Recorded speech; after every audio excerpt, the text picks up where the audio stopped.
a fan podcast devoted to the adventures of 23rd century bounty hunter Mercy St. Clair from the pages of Trekker Comics by creator, writer, and artist Ron Randall. I'm Darren. And I'm Ruth, and we're recording from the Baltimore Convention Center near the beautiful Inner Harbor area of Baltimore, Maryland, and we have a very special guest joining us today. We're at Baltimore Comic Con, and Ron Randall himself has honored us with some of his valuable time for an interview. Thank you, Mr. Randall, and welcome to Trekker Talk. Thanks to both of you. It's a great pleasure to be here, and as I was saying to Darren before we started, I really appreciate all the work that you guys are doing, the heart and the thought that you're putting into helping get the word out about Trekker and sort of celebrating the return. Well, thank you very much. We've got a few questions to go through, and you're very busy today. You've been very busy all weekend, so we'll get started. What made you want to get into comics, and how did you make that happen? So when I was a little kid, I read comic books, and most little kids seem to read comics more commonly. But I sort of thought of them almost like the way you think of a candy bar. You'd go to the store and you get a candy bar and you buy a comic book. You sort of took it for granted that they were around and they just sort of came from someplace. But when I was in second grade, I met a guy who we became friends, and it turns out he had a lot of comic books too, but more, he had his comic books sorted into stacks based on who wrote and drew certain comic books. Like he had all the Uncle Scrooges, and he knew that those were drawn by a guy named Carl Barks. And he had these Fantastic Four comics, and they were written by a guy named Stan Lee and drawn by a guy named Jack Kirby. And it may sound really simplistic, but that was the first time it dawned on me that people actually did this for a living. And I just thought that was the coolest thing. So pretty quickly, my friend and I started, drawing our own characters and making up our own superheroes, and the bug just really hit me, and I just basically never stopped. That's great. And I had a lot of other friends, or at least some, who sometimes, like after school on a weekend, we get together and we'd spend some of our time drawing together. And gradually over time, most of them found other things to do with their time that were more compelling to them than sitting there drawing. But I just got lost in that process. So that's what planted the bug in me. And then when it came to turning into a professional career, the real decisive step was when because I was from Portland, Oregon, and back then, Marvel and DC were pretty much, if you wanted to do comic books, you were working for Marvel or DC, and they're both based in the middle of Midtown Manhattan, which are 3,000 miles away from me, and this is before there was an internet, before there was, there weren't even fax machines or Federal Express, so it was like, to me, it felt like the other side of the moon. So I thought I would never really be a professional comic book artist, but I kept drawing them anyway, And then when I was in college, I heard about the Joe Kubert School, which had just started in Dover, New Jersey. And Joe Kubert was one of my heroes as a kid because of his amazing, energetic, brilliant storytelling on books like Tarzan, Sergeant Rock, Enemy Ace. So I thought, this is a thing to look into. So I sent in a portfolio through the mail, and I actually had a phone interview with Joe Kubert himself, which is pretty intimidating. But I got into the school. So moving to New Jersey to go to his school, that was the crucial step, because that got me in touch not only with Joe, but other professionals who were working at his school as educators, and also a bunch of peers. I was surrounded by a bunch of other, mostly guys, who wanted to do the same thing with their life that I wanted to do, and had the same passions. And I describe it to people as it was sort of, because back then the school was like this old 3-storied mansion. It was kind of like being at an Animal House full of cartoonists, is the way I describe it. There was a lot of characters there, but several of us benefited from the instruction we got there, to the point that we have been able to turn it into successful careers for ourselves. So, and Joe was not only a wonderful instructor and a brilliant cartoonist, but he was just an amazingly wonderful man. Very generous with his time, and very passionate about comic books as an art form, as a way to tell stories. He never emphasized drawing really well. He emphasized telling the story effectively, and that's what really sunk in with me. Brian Mulvey, who is a diehard fan of yours and a loyal listener to the podcast, guessed that we might try to interview this weekend, so he sent in his own question for you.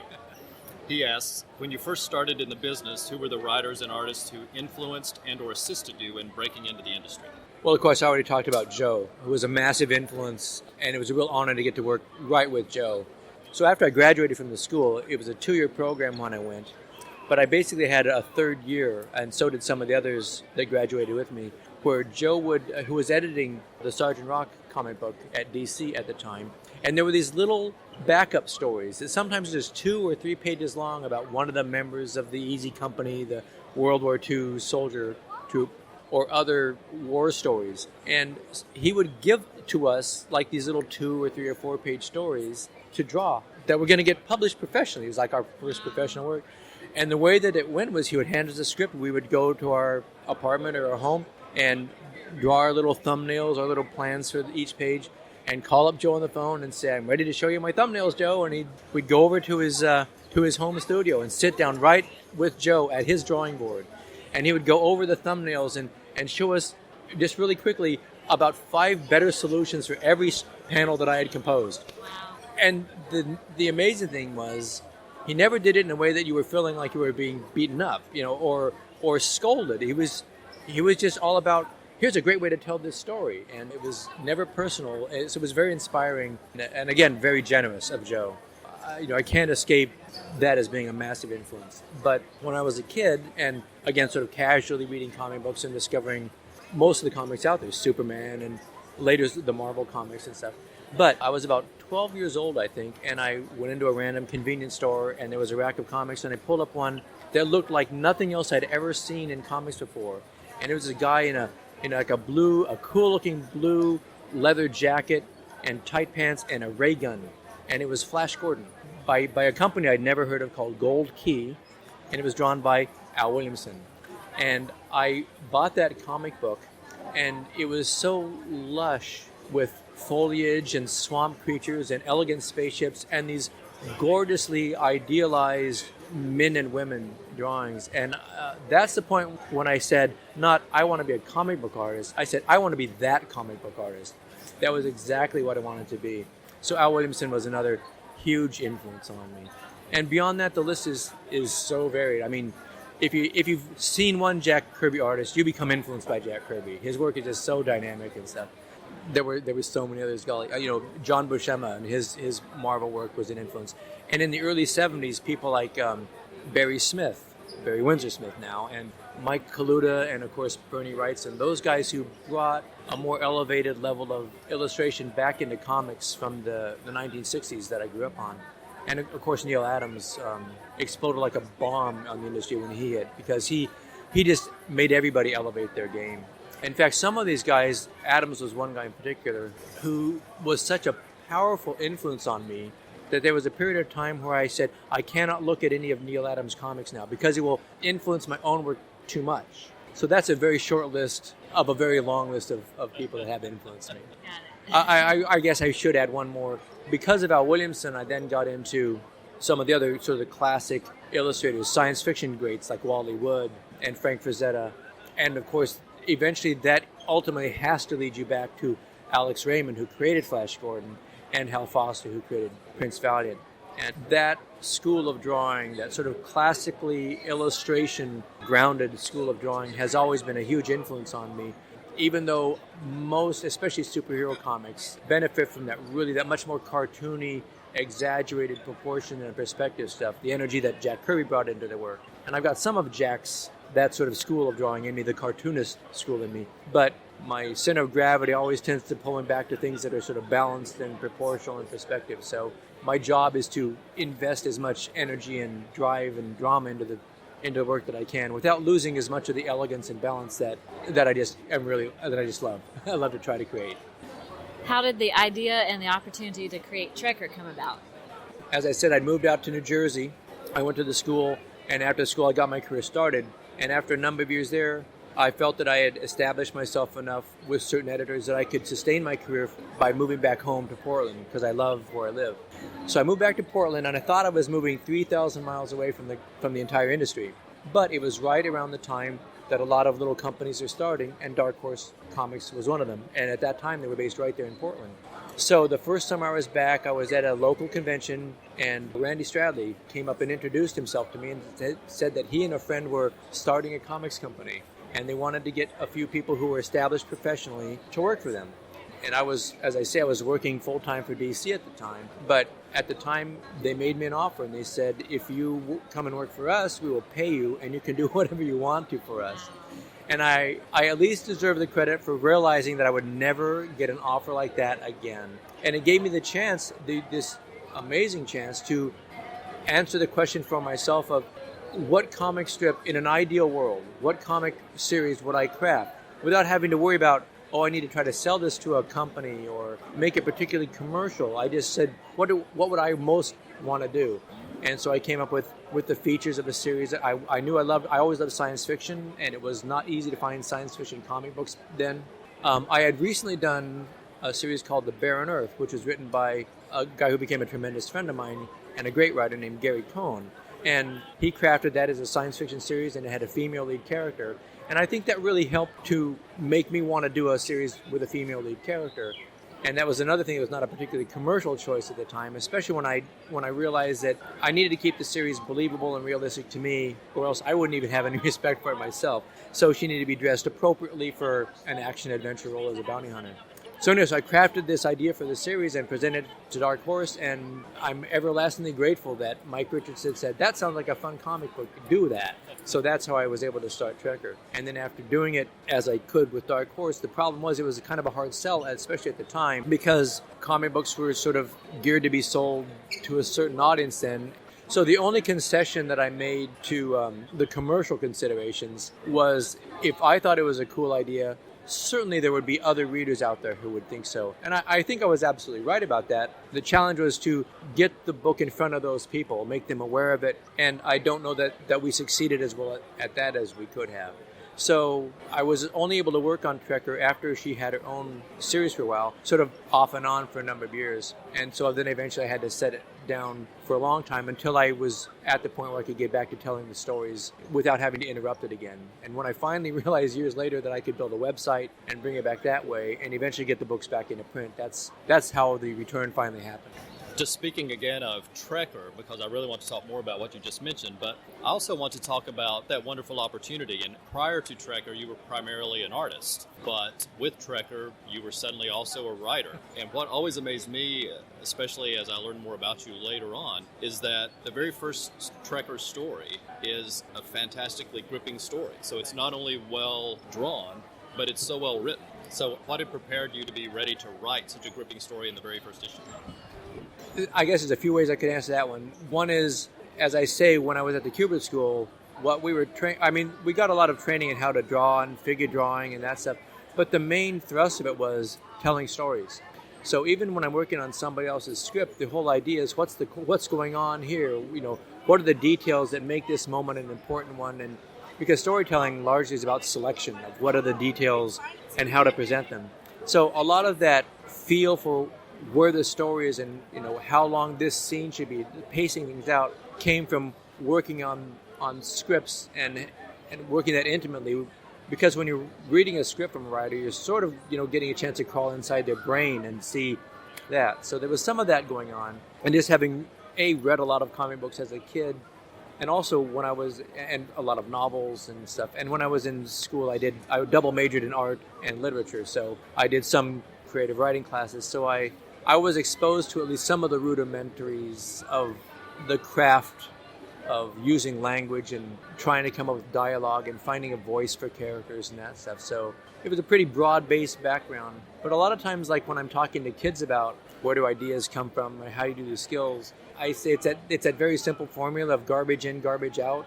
And if you're listening to somebody tell a really good story, or you're reading a good story, or you're watching a well-crafted TV show or movie, you're being exposed, even if it's on a subliminal level, to what a good story feels like. And if you internalize that, that's what's going to come out of you as you start to work. So I try to look at and read as many well-crafted and well-structured things as I can.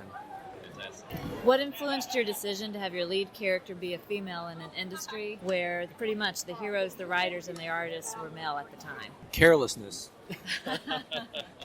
No, to put all my cards on the table, I enjoy drawing attractive women as much as any artist does. So there's no question that was part of what was going on there. But also, when I created Trekker, it was coming out at a time when people were starting to do comic books that had a lot of sort of grit and texture and darkness to them. Frank Miller was doing his amazing work on Daredevil and a little bit later Dark Knight. And things like that were happening. And so I wanted a series that sort of started in that kind of a dark, sort of violent, grim world that sort of felt dead-endish, and seeing if I couldn't have the character explore that and deal with some of the cost and the ramifications of making those kind of choices, and basically having that as their job, the toll that can take on a person, and wrestling with those issues and the role of violence in society, and so I wanted to be about some of those big themes, but on a sort of a background level. I never wanted it to get in the way of telling a good action adventure story. But anyway, I also felt that having a young woman in that role was particularly intriguing to me, because you're used to seeing men in that role, and the responses are certain things, but especially at the time, it felt like that was kind of a fresh way to take on it. And I also feel that with female characters, whether it's rightly or wrongly, it seems like there's a wider emotional range that you could try to explore and depict in comics. I just really like that incongruity, or that seemingly clash of textures. Anyway, I just felt like it was a really rich emotional ground to explore. So that was a lot. I felt that was really compelling. Okay, well, you talked about this earlier, bringing Trekker back. So it was a long wait for those of us who were big fans. But did you always plan to bring Trekker back, and were you just waiting for the right opportunity? How did we get lucky enough to have Mercy St. Clair back? Oh, yes, absolutely. From the very beginning, I built the series to be a long-form science fiction epic, really, and about tracing this young woman's gradual evolution as a human being. And one of the other, when you asked about writing the stories and some of my influences, I realized recently that, reading the book Dune or Asimov's Foundation trilogy, which are these books that start with a character and start on almost an intimate, personal level, and over time gradually expand, and the world becomes more layered and more complicated, and it's very compelling and draws you in. That was something that I always wanted to do with Trekker. And I started the stories as I did because I knew that I was a novice writer at the time. So I thought, well, I'll start with a small bite. This short little 8-page stories in Dark Horse Presents, and just a fairly basic story of her, confronting a bad guy situation. It's just a very sort of tactile, a lot of physical stuff, and then give myself time to grow as an artist and as a writer, so that the scale can expand and I can have more command of keeping all that stuff together.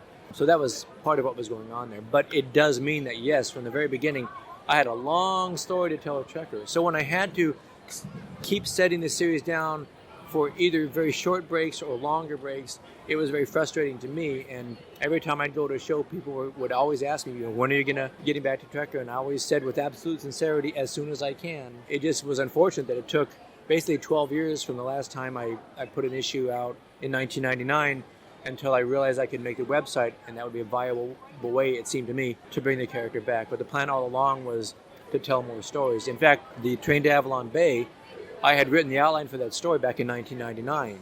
I was hoping to just go right from Trial by Fire, the story I did then, right into the Train to Avalon Bay. It just took me 12 years to be able to pick up the pencil and start drawing the pages. But actually, in a way, it worked out really well, because that meant that when I did get back to the story, it was very easy to re-enter the world because I'd already had the outline done. So getting back into those characters and that, as I say, that world was a very smooth cross, and it was like coming in to the oasis after being in the desert in some ways. That's a really nice way to describe it. I think I shared with you when we met you last year that for Ruth and I, who were fans of Trekker from 1987 on, when we saw the Train to Avalon Bay solicited in the spring of 2014, it was like revisiting with a long-time friend that we hadn't seen in 12 years. So I agree completely.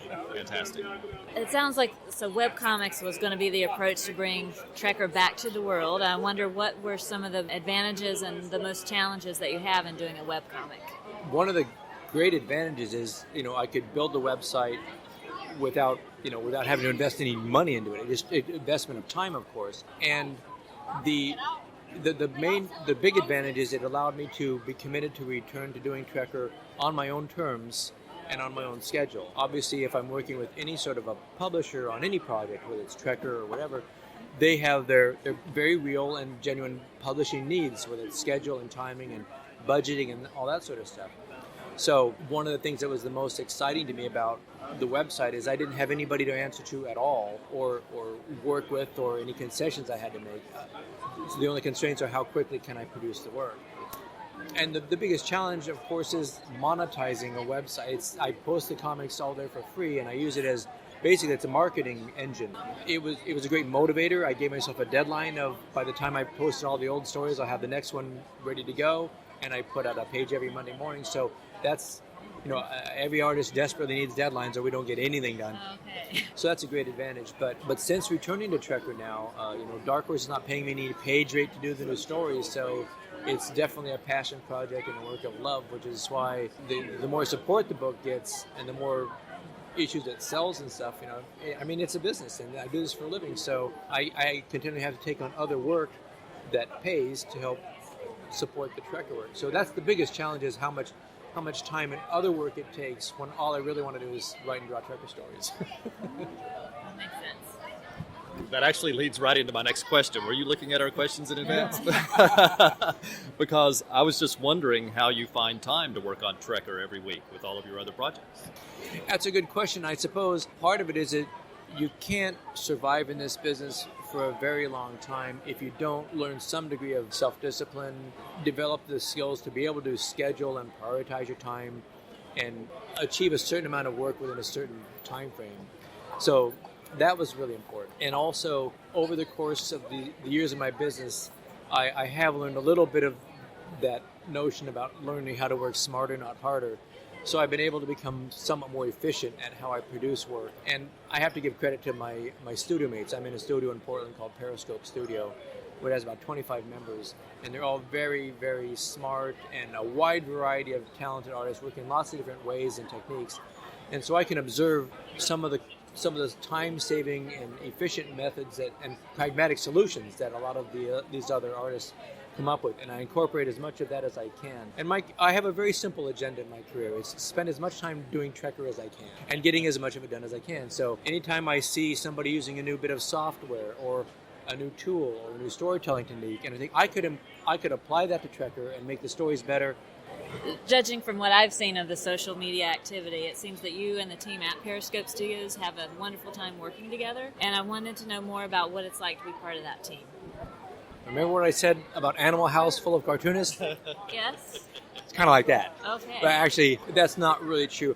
It's really fascinating to watch the dynamics of the way the studio is set up. It's one open room in a way, but it's sort of like this U shape. It's kind of hard to describe it. So they're almost like these different areas of the studios, and some tend to be quiet, and 4 or 5 artists will be there with their heads down on the drawing board, just working away on their things. And another area might have a conversation going on. And it ebbs and flows, and sometimes it's a very boisterous environment. Somebody saw something hilarious on the internet, or somebody just had a meltdown with a client, or somebody's got stumped by something not working in one of the software programs that we're working on.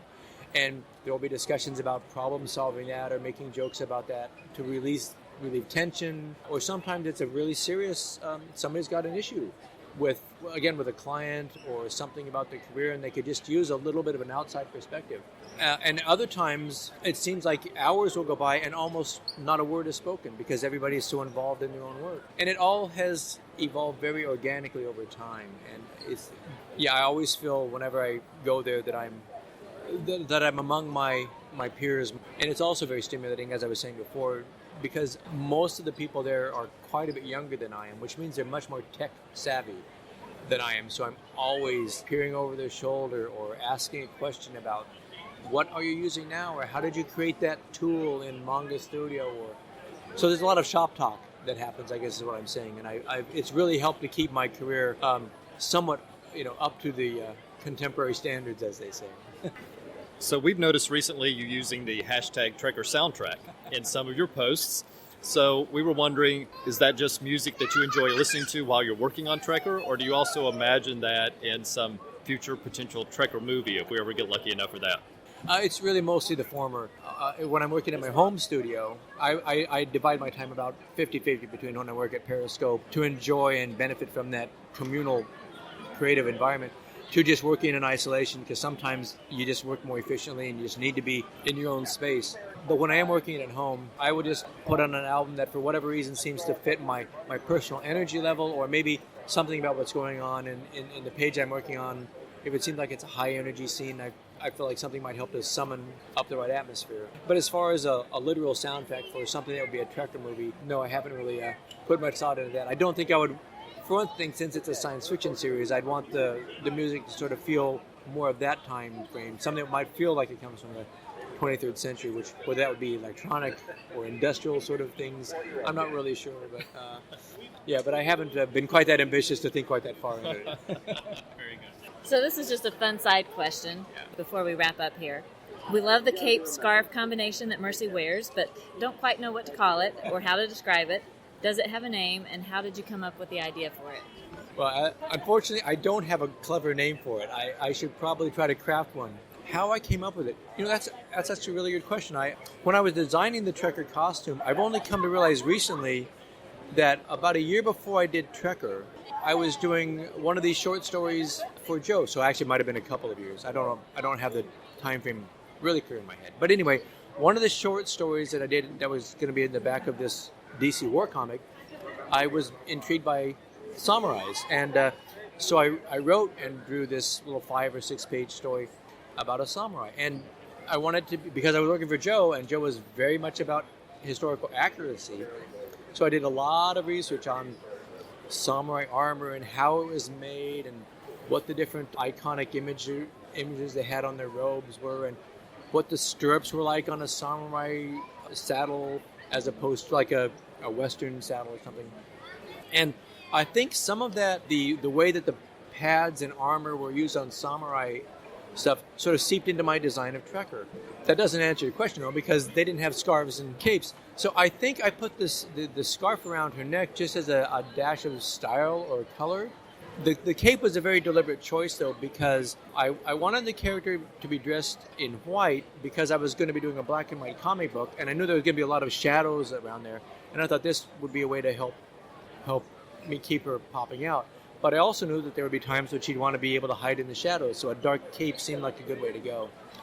And I think the scarf just was a way to sort of tie that dark purple cape in with some of the other outfit that she has. And then it was years later when I was doing the Avalon Bay story that one of my studio mates, actually, Ben Dewey, pointed out to me, because there's a scene in Avalon Bay where she's running across the desert on foot. And I realized I could pull that scarf up. Ben asked me, are you going to have her pull that up as a hood? And I thought, I am now that you mentioned it. So I realized, that. I like that. Yeah, I realized it was much more utilitarian than I'd actually originally envisioned. So thanks to Ben for that one. That's fantastic. I really like hearing all of that because I actually can see the samurai influence also in the way her padding is on her uniform as well. Very nice. I'm glad we asked that question. So before we wrap up, we just want to ask what your future plans are for Trekker. A lot more stories, and I really am excited about the fact that the stories are now getting to the stage with it where she is now really going to be stepping onto that larger stage that I had envisioned from the very beginning of when I first put the proposal together at Dark Horse, where Mercy is going to become more and more involved with these larger, more complicated and subtler forces that are affecting and shaping, mankind's process of expanding into the stars and stuff. And at the same time, she's also going to be, pretty much against her will, continuing the inner journey, the inner process of discovering more about herself, both her background and who she is as a human being. So in a way, we're really starting to get now to the point of it all. What's happened till now, I'm not saying that it's meaningless at all. It's been very meaningful, and it's laid the groundwork. And Mercy has learned a lot already, although I'm not sure she's aware yet of how much she's learned. But all that stuff is going to start to bear fruit if I do my job right in the next stories as they go on. Fantastic. This has been so much fun. I've really enjoyed our time with you. I want to thank you for your time and just want to ask if there's anything else that you would like to say to your fans before we go. Well, first of all, again, at the risk of repeating myself, I want to thank you both. It's been a delight to get to know you and a real honor to have this level of support. And in a way, I guess that segues into the only thing I feel like I'd like to add is just reminding everybody that Trekker is absolutely a work of passion and love for me. And there's so many aspects to this job that I had not gotten into this business to do. I never thought I would have to be involved in marketing and actively promoting something I worked on. But on a creator-owned project, with the way the world is these days especially, it's pretty much all on my shoulders. So just reminding people that the more that they want to and are willing and able to spread the word online, or just if you're in a comic book shop and you can have a casual conversation, that makes a tremendous difference. It takes a little bit of the work off of my shoulders, and also I know I always personally feel it's much more effective to have somebody else recommend something to me rather than the person who's trying to sell it to me. So thanks to both of you and to people like Brian and the people online who talk about Trekker, who tweet or retweet and share and that sort of stuff, and liking the Facebook fan page. It's a numbers game, the more numbers that are out there in all of these ways, the brighter Trekker's future is, and the quicker I get to produce the rest of the stories, which again, that's my very simple agenda. Right. Big golden hat. Well, we just want to thank you once again for taking time away from your very busy table. I'm so happy to see how busy you've been this weekend. It's fantastic and thrilling for us. We thank you so sincerely. Have a great rest of the convention. Thanks to you guys too, and it has been great to see the reception Trekkers have been getting at conventions, and this Baltimore show has been just fantastic. Thank you. Take care. Goodbye. We certainly want to thank Ron Randall for taking time out of his busy weekend at Baltimore Comic Con for that interview. That was very generous of him. His booth was terrific, with lots of books and prints on display, and he was drawing original sketches for fans throughout the weekend. He had people at his table every time we went past, and we were thrilled to see Trekker getting so much attention. His daughter, Lisa, helped him run the booth over the weekend. They are both very nice and kind, and it was a pleasure to spend a little bit of time with them. The very cute Scuff had recently become Ron's convention booth mascot and was there to greet fans as well. Fellow Periscope studio mate Jeff Parker, who writes many great comics including Batman 66, Aquaman, and Flash Gordon, was at the table next to Ron Randall and was equally nice to us during the weekend. We have photos from the weekend on our Facebook and Tumblr pages for those of you who are interested. We had a great time at the convention, which is well run and well organized with more than 15,000 attendees. There were more than 200 comic writers and artists in attendance, along with a few media guests, including Katie Cassidy and Paul Blackthorne from Arrow. As listeners to our podcast know, our two favorite comic writers and artists are Ron Randall and Mike Grell, and both were at Baltimore this year, so it was a particularly fantastic weekend for us. I was actually surprised one day at the convention when I was just browsing some on my own, when suddenly a voice said, "Where's your old man?" It was Mike Grell, who had recognized me in the crowd and came over to say hello. He is such a genuinely friendly man. We attended several interesting discussion panels during the weekend.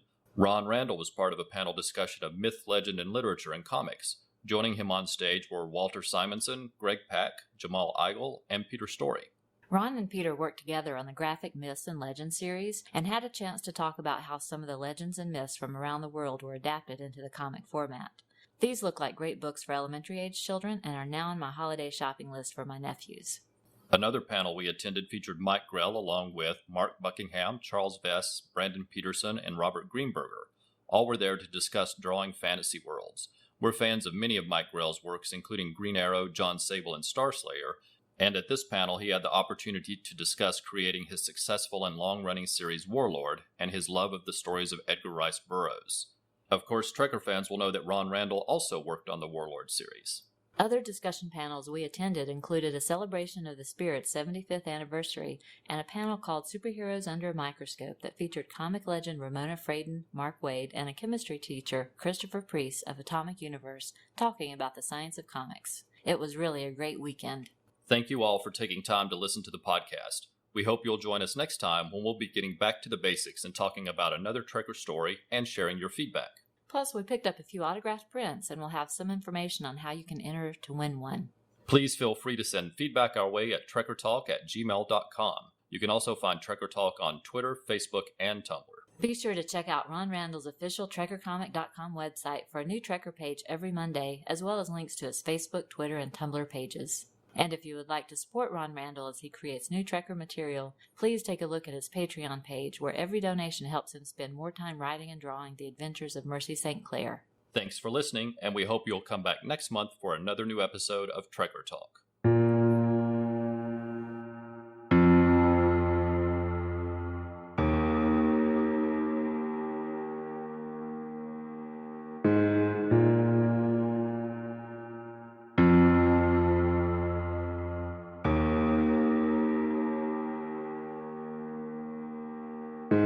Trucker Talk is not affiliated with Dark Horse Comics or Ron Randall. The views expressed on the show are solely ours. Music is taken from the album Royalty-Free Music, Movies, and Videos from the Royalty-Free Music Club.